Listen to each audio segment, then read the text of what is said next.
Respectivement 12e et 13e du classement, à 6 longueurs du premier relégable, Sainte-Geneviève et Créteil s'affrontaient ce samedi avec une seule perspective, le maintien. En première période, c'est Khalid Erkiki qui s'illustre le premier pour Sainte-Geneviève, mais sa frappe est détournée par Kerboriou. Erkiki que l'on retrouve quelques instants plus tard sur ce 1-2 avec Lorenzo.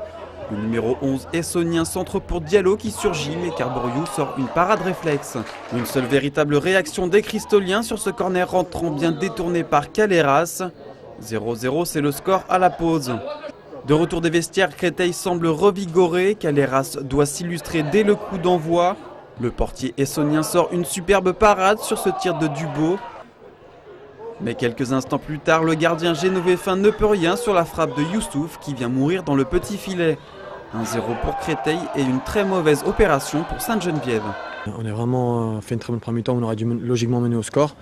Et on se fait cueillir à front en deuxième mi-temps, ça a été vraiment un coup de massue sur la tête.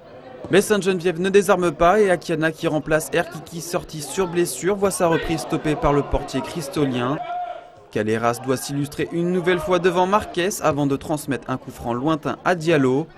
Double déviation pour Lorenzo qui remet la balle à Diallo. Le numéro 7 essonien se jette et égalise.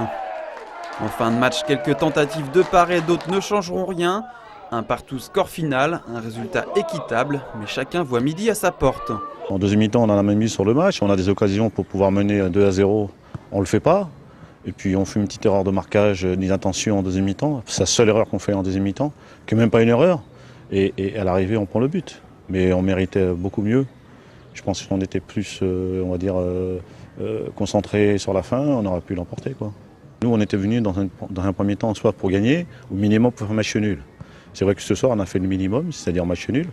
Moi, je trouve ça un peu dommage, mais bon, il va falloir fructifier la semaine prochaine contre Fény. Si on arrive à l'emporter la semaine prochaine contre Fény, peut-être qu'on reviendra dans la course. On va regarder le côté positif, parce que malgré le fait qu'on devait mener, on était mené. Donc ça a été un moindre mal de revenir au score sur la fin et de pouvoir arracher le match nul. Ils sont toujours 2 points derrière, avec une grosse équipe qu'ils avaient alignée aujourd'hui. Et moi, avec une équipe un petit peu difficilement composable par rapport aux blessés, suspendus et autres, je pense que je suis entièrement satisfait du rendement de mon effectif aujourd'hui. Au classement, Sainte-Geneviève remonte à la 9e place avec 50 points et 8 longueurs d'avance sur le premier relégable. Prochain match contre Ouascal, autre concurrent direct pour le maintien.